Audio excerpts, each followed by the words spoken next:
What's up, fight fans? This is Kurt DeVille with Counterpunch Boxing News, and I have some new news concerning Bob Arum. Bob Arum states that this is what he says, I don't think Ellerby would want the Davis fight and the Shakur Stevenson fight to go ahead.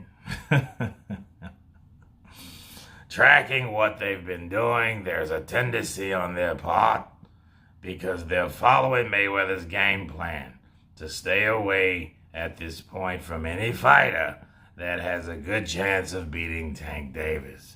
And that's Shakur. They're not running to make any of those fights. Give me a blunt. Those are the words of Bob Arum. And, I hate to say it, but Bob's right. But then again, Bob is Bob. Bob is the guy that had, Floyd Mayweather. So, and I think at this point we should all know that Bob Arum is a type of person, promoter, whatever, that he's vindictive. He's spiteful. I think if him and Floyd had a better relationship, they would have had a better communication open to make fights.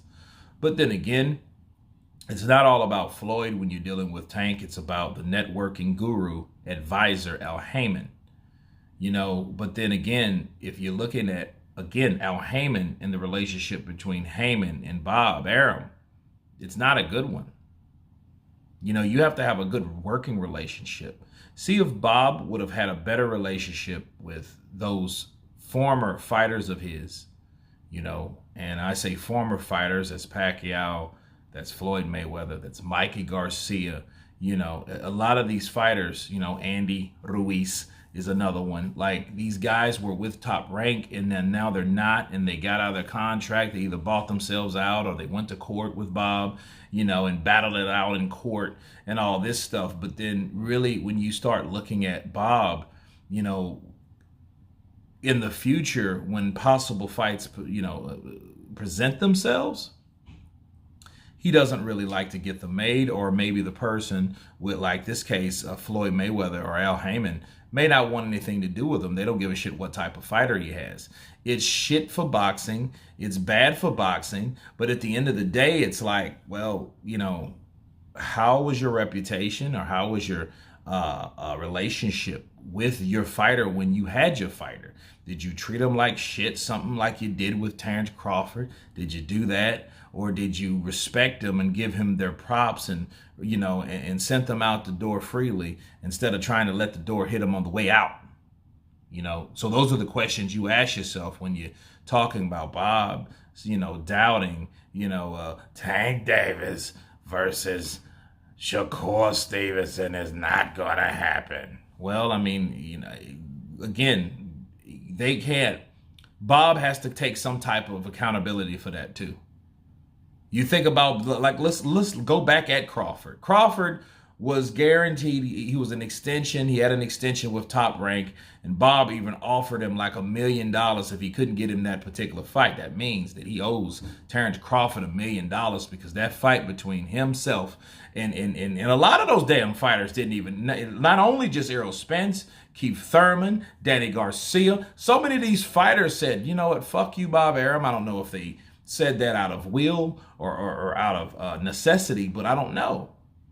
Maybe just by force. Somebody said, you know what, you can't have those conversations with Bob Arum. We don't fuck with Bob Arum like that. So sit your ass down. Matter of fact, have 3 seats.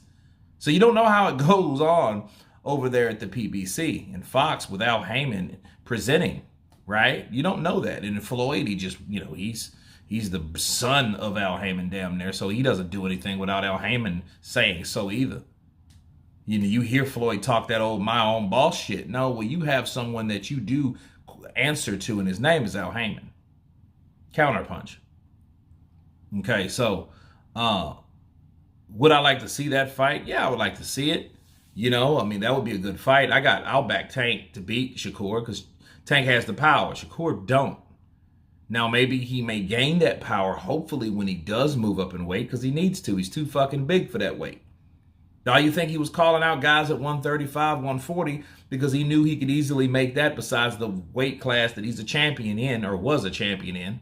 and that's 130. Okay, so, Shakur, again, dynamite, great ring IQ, wonderful boxer. But back to Bob, though, I don't think Bob will give him that opportunity to fight Tank. And if Bob's already talking that shit, chances are he already feels that way. If someone feels that something's not going to happen, what type of effort will they really put into it? Counterpunch. But anyway, you guys tell me what you think of Bob Arum thinking, saying, believing that I don't think Ellerbe would want the Tank Davis fight to Shakur Stevenson. Of course, please subscribe. And you guys can counterpunch. Peace.